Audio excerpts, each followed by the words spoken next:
መጽሐፍ ቅዱሳችን ሐዋርያ ሥራ መጽሐፍ ምዕራፍ 12 ቁጥር 6 ላይ ያለውን ቃል ከ6 ጀምሮ በኢየሱስ ስም አነባለሁ።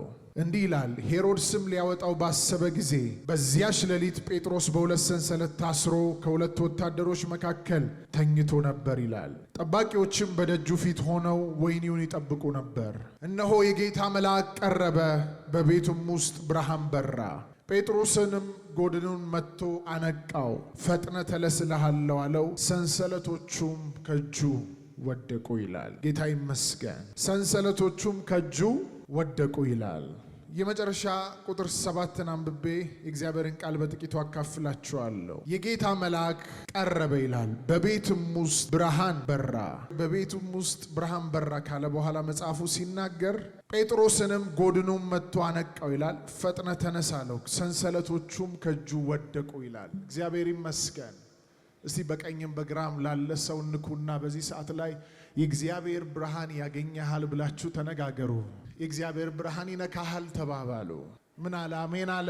አሜን የሚል ሰው በደንብ ጮሆ አሜን ይበል። እስቲ አንድ ሰው እጁን ከፍ አድርገው የእግዚአብሔር ብርሃን ብሎ ያውጅ። ድገሙ እስቲ። የመጨረሻ የእግዚአብሔር ብርሃን የናዝሬቱ ኢየሱስ ነው።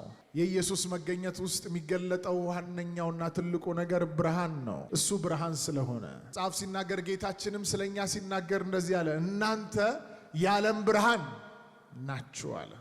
እስቲ የኔ የዓለም ብርሃን ነኝ በሎ። አምላካችን ጌታችን የናዝሬቱ ኢየሱስ ደግሞ የብርሃናት አባት ነው።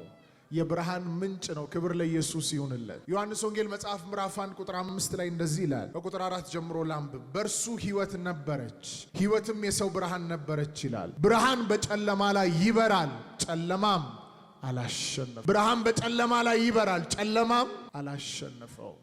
በዚህ ሐዋርያት ሥራ መጽሐፍ ምዕራፍ 12 ላይ ሲናገር እንግዲህ ሐዋርያቶች የጌታ ኢየሱስ ክርስቶስን ኃይል ከተቀበሉ መንፈስን ከተቀበሉ በኋላ በኢየሩሳሌም፣ በይሁዳ፣ በሰማርያ እስከ ዓለም ዳርቻ ድረስ በሰዎች ፊት፣ በሞት ፊት፣ በጠላቶች ፊት፣ የክርስቶስ ተቃዋሚ በሆኑ ሁሉ ፊት የክርስቶስን ማዳን የክርስቶስን ወንጌል በታላቅ ኃይልና በታላቅ ጉልበት እየሰበኩ ይዞሩ ነበር። የኢየሱስን ወንጌል እየሰበኩ ብዙ ተቃውሞ ይደርስባቸው ነበር፣ ብዙ መከራ ይደርስባቸው ነበር። በዛ መከራ ውስጥ ግን መስበካቸውን ሳያቆሙ ርዕሳቸውን ሳይለውጡ በታማኝነት የኢየሱስን ወንጌል ይሰብኩ ነበር። አጠገባቸው ያለ ሰው ሲመታ፣ ሲገደል፣ ሲታሰር መስበካቸውን አላቆሙም ነበር። ሁላችሁም እንደምታውቁት ሐዋርያት ሥራ መጽሐፍ ምዕራፍ 6 ጀምሮ ያ እስጢፋኖስ የሚባል የጌታ ደቀ መዝሙር ከተገደለ በኋላ እንኳን በድንጋይ ወግረው አይሁዶች ከገደሉት በኋላ እንኳን ደቀ መዛሙርቱ ሐዋርያቶች በተበተኑበት ቦታ በገቡበት ቦታ ሁሉ ስለ ኢየሱስ ወንጌል በታላቅ ኃይልና ስልጣን ይሰብኩ ነበር። አጠገባቸው ሰው ተገሎ፣ አጠገባቸው ሰው ተወግሮ በድንጋይ ሞቶ እነዚህ ሰዎች በሚገቡበት ቦታ ሁሉ ስለ ኢየሱስ መናገር አላቆሙም ነበር።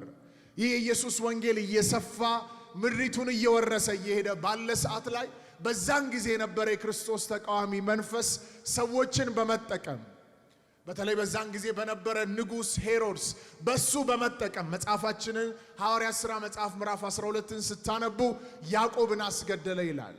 የዮሐንስን ወንድም ያዕቆብን አስገደለ። ይህ ያስገደለው ሰው ሄሮድስ ነው። ያዕቆብ የተገደለው ወንጀል ሰርቶ አይደለም፣ ወንጌል ሰብኮ ነው። ወንጌልን ስለሰበከ ገደሉት። የክርስቶስ ተቃዋሚ መንፈስ ያለባቸው ደግሞ አይሁዶችም ጭምር በያዕቆብ ሞት እጅግ ተደሰቱ። እጅግ ስለተደሰቱ የነሱን ደስታ ሄሮድስ ባየ ጊዜ አሁንማ ጨምሬ ጴጥሮስን ይዛለሁ፣ ዋናቸውን የሐዋርያት አህማድ የሚባለውን ከነጎድጓድ ልጆች ውስጥ መሃል ኢየሱስን ከሚቀርቡ ሐዋርያቶች መሃል አንዱ የሆነውን ጴጥሮስ ጨምሬ ይዛለሁ ብሎ እንዳሰበውም ተሳካለት። ጴጥሮስን ያዘው። ጴጥሮስን ያዘውና አሰረው። ይህ ጴጥሮስ የሚባል ታማኝ የኢየሱስ ደቀ መዝሙር የክርስቶስን ወንጌል እየሰበከ የነበረ ለመጀመሪያ ጊዜ በመንፈስ ቅዱስ ኃይል ተሞልቶ የኢየሱስ ሰቃዮች ገዳዮች ባሉበት ቦታ ላይ የመጀመሪያውን ስብከት የኢየሱስን አዳኝነት የሰበከው ጴጥሮስ 3000 ሰዎች በአንድ ስብከት ከጨለማ ወደሚደነቅ ብርሃን እንዲመጡ እግዚአብሔር የተጠቀመበትን ጴጥሮስ ሄሮድስ አስያዘውና እንደነጋ አውጥቶ ሊገለው ያሰበ ያለ አሁን ያለበብኩላችሁ ክፍል ላይ የእግዚአብሔር ብርሃን ጣልቃ እንደገባ ይናገራል። ዛሬ በሆሳና ምድር ላይ በአገልጋዮች ሕይወት ላይ በቅዱሳን ሕይወት ላይ እዚህ በተሰበሰባችሁ ላይ ጌታ እንደዚህ ብሎኛል። የትኛውንም ክፉ የትኛውንም የጨለማን አጀንዳ የሚገለብጥ የእግዚአብሔር ብርሃን በዚህ ሜዳ ላይ ይገለጣል። የእግዚአብሔር ብርሃን በዚህ ሜዳ ላይ ይገለጣል። አንድ አማኝ ካለ ጮሆ አሜን ይበል። ሞትን ወደ ሕይወት የሚቀየር፣ ውርደትን ወደ ክብር የሚቀየር፣ ሐዘንን ወደ ደስታ የሚቀየር፣ ጨለማን ወደ ብርሃን የሚቀየር የእግዚአብሔር ብርሃን ይገለጣል። እስቲ ጩና 3 ጊዜ ይገለጣል በሉ። 1 2 የመጨረሻ ይገለጣል በኢየሱስ ስም። የእግዚአብሔር ብርሃን ሲገለጥ የትኛው ተራራ ከፊታችሁ ቆሞ መቀጠል ይችላል? የትኛው የጨለማ ምክር በእናንተ ላይ ሊሳካ ይችላል? የትኛው በሽታ ሕይወታችሁን ሊይዝ ይችላል? አይችልም በፍጹም። ይሁት የጴጥሮስ መኖር የእግዚአብሔርን መንግስትና አጀንዳ ማስፋት ነው ትልቁ በምድር ላይ ያለው ተልእኮ። ስለዚህ ያ መንፈስ ሄሮድስ ላይ የሚሰራው መንፈስ ጴጥሮስን አስይዞ ነገ ወጥቶ ወንጌልን እንዳይሰብክ፣ ብዙ ነፍሳት እንዳይድኑ፣ ብዙ የታሰሩ እንዳይፈቱ፣ ብዙ የታመሙ እንዳይፈወሱ ያዘውና ሊገለው ባለ ሰዓት ላይ የእግዚአብሔር ብርሃን ጣልቃ ገባ። ዛሬ ጌታ እንደዚህ ብሎኛል። በብዙዎቻችሁ ሕይወትና አገልግሎት ሥራ፣ በብዙዎቻችሁ ከፍታ ላይ ጠላት ሊያስቆማችሁ ያወጀው የትኛውም የጨለማ አዋጅ በጌታ በኢየሱስ ስም ዛሬ ይገለበጣል። ኦታካ ፓራዶስ አንድ ሰው ጮሆ ይገለበጣል ይበል። ድገሙ እስቲ። የመጨረሻ ጴጥሮስ በጨለማው እጅ ወድቆ እያለ ለዚያውም እጅና እግሩ በሰንሰለት በጣም ታስሯል።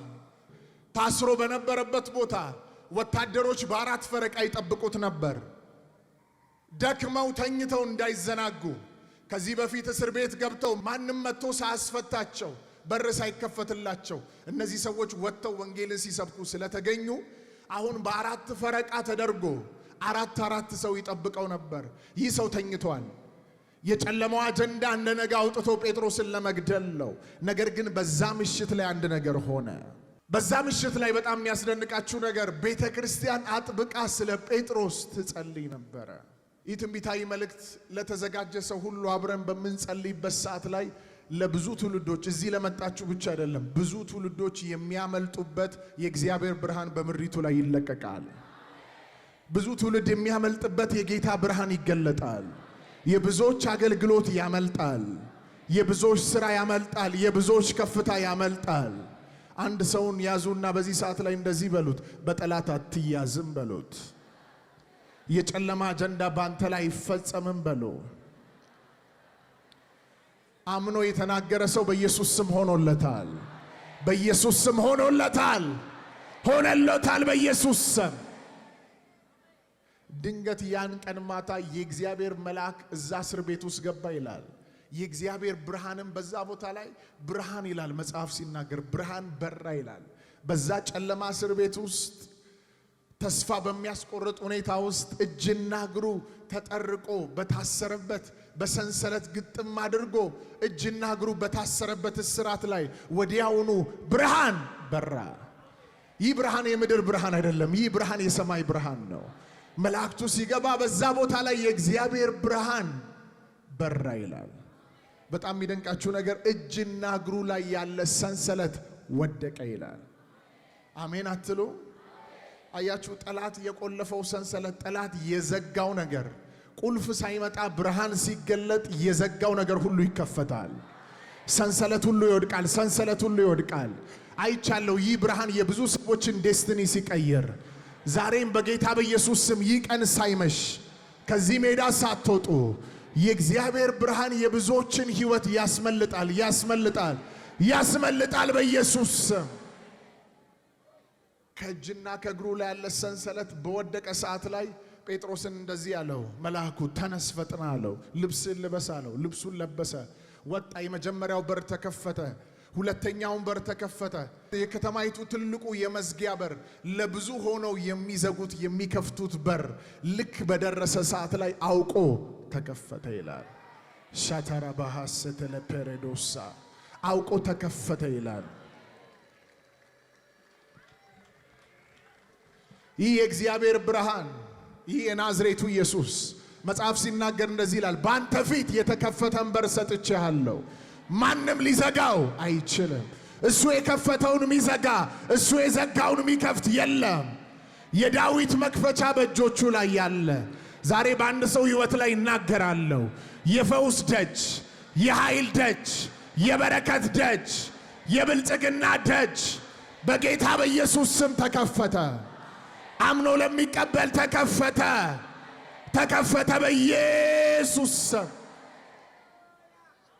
መንፈሳዊ ነገር ለሚገባው ሰው አሁን ስራ እየተሰራ ነው ያለው። ጴጥሮስ ወጥቶ እንዳይሰብክ የጴጥሮስ በህይወት መኖር ለህዝቡ ነው የሚጠቅመው።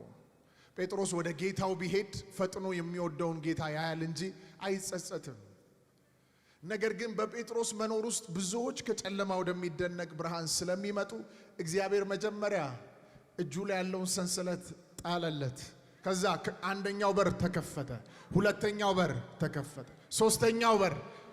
አንዳንዶቻችሁ ከፊታችሁ የተዘጉ ምዕራፎች ሁሉ የክርስቶስን ወንጌል ለማስፋት ምሪቱን ለመውረስ ብዙዎችን ከጨለማ ወደሚደነቅ ብርሃን ለማምጣት በጌታ በኢየሱስ ስም ከፊቶቻችሁ ያሉ ደጆች ተከፈቱ፣ ተከፈቱ፣ ተከፈቱ፣ ተከፈተ በኢየሱስ ስም። መጽሐፍ ለዚህ ነው ብርሃን ይላል በጨለማ ላይ ይበራል፣ ጨለማም አላሸነፈውም። የትኛውም የጨለማ ሥራ፣ የትኛውም የጨለማ መንፈስ በዚህ ያለነውን የብርሃን ልጆች ሊያሸንፍ አይችልም በጭራሽ። በምድር ላይ ታውቃላችሁ ሁለት መንግስትን ያለው በመንፈሳዊ ዓለም ላይ የብርሃንና የጨለማ መንግስትን ያለው። ሁልጊዜ በብርሃን መንግስት ውስጥ ያሉ የጌታን ብርሃን የተካፈሉ ሁሉ በሚገቡበት ቦታ ሁሉ የጨለማን ሥራ ያፈርሳሉ፣ ያፈርሳሉ፣ ያፈርሳሉ። ኢሳይያስ 60 ላይ ሲናገር እንደዚህ ይላል፣ ብርሃንሽ መጥቷልና የእግዚአብሔርም ክብር ወጥቶልሻልና ተነሽና ጨለማ ምድርን ድቅድቅም ጨለማ አሕዛብን ይሸፍናል ይላል። ጨለማ ምድርን ሲሸፍን፣ ድቅድቅ ጨለማ አሕዛብን ሲሸፍን እግዚአብሔር ምድሪቱ ላይ ያለውን ጨለማ የሚሰብርበት መንገድ በእኛ በኩል ነው። የእግዚአብሔር ብርሃን በእኛ ላይ ስላለ ጌታ ይህንን ተናግሮኛል ወደዚህ ከመምጣቴ በፊት። አሁን እዚህ ስፍራ ላይ በምትቆምበት ቦታ ላይ የኔ ብርሃን ያልፋል ብለዋል። የምስራች ታማችሁ ቆዝማችሁ ደክማችሁ የመጣችሁ እንደመጣችሁ አትመለሱ። ይህ ብርሃን ከውስጣችሁ በሽታን፣ ሐዘንን፣ ጨለማን ያነሳል። ሃይማኖት ካለ ጮሆ አሜን ይበል። ያነሳል፣ ያነሳል፣ ያነሳል፣ ያነሳል የጨለማን ሥራ። የትም ቦታ ላይ ቤታችሁ ገብታችሁ ማብራት ስታበሩ፣ ብርሃኑን ስታበሩ ጨለማ የነበረው ቤት ወዲያውኑ በብርሃን ይሞላል። ልክ እንደዚህ ነው የእግዚአብሔር ብርሃን በተገለጠበት ቦታ ጨለማ ቀስ ብሎ አይደለም የሚለቀው፣ ቀስ ብሎ አይደለም የሚጠፋው። በአንድ ጊዜ ነው መግቢያ መውጫ የሚጠፋበት። ኤግዚስታንሱ እስከማይኖር ድረስ፣ ህልውናው መቀጠል እስከማይችል ድረስ የእግዚአብሔር ብርሃን በሚገለጥበት ቦታ የጨለማ ሥራ ሁሉ ለቆ ይሄዳል። ዝግጁ ናችሁ? ዛሬ አባቴ ብሩካን ጌታ የጴጥሮስን አገልግሎት እንዳስመለጠ ዛሬ እግዚአብሔር ልኮኝ ወደዚህ መጥቻለሁ። የብዙዎችን አገልግሎት፣ የብዙዎችን ልጆች፣ የብዙዎችን ትዳር፣ የብዙዎችን ቤት፣ የብዙዎችን ከፍታ ጌታ ያስመልጣል። ወደ ታላቅ ክብር ያሻግራል። ወደ ታላቅ ክብር ያሻግራል። ያሻግራል በኢየሱስ ስም። ታምናላችሁ? ያመነ ሰው እስቲ ጮሆ ኢየሱስ ይበል። ድገሙ። የመጨረሻ አንዳንዶቻችሁ ነገ ወደዚህ ስትመጡ ታላላቅ ምስክርነቶችን ይዛችሁ ትመጣላችሁ። ሰፈራችሁ ላይ የሚሰራ ጨለማ፣ መንገዳችሁ ላይ የሚሰራ ጨለማ፣ የትኛውም የክፉ ኃይል በዚህ ብርሃን ስፍራ ይለቃል፣ ይለቃል፣ ይለቃል፣ ይለቃል። ሄይ አማኝ ካለ አሜን ይበል። ታምናላችሁ? የእግዚአብሔር ብርሃን ሲያልፍ የማይሰራው ሥራ የለም። አሁን ታማችሁ ለመጣችሁ ፈውስ ያደርጋል። ለታሰራችሁ ነፃ መውጣትን ያደርጋል። እስቲ የእግዚአብሔር ብርሃን በእኔ ላይ ይገለጣል ብሉና አውጁ።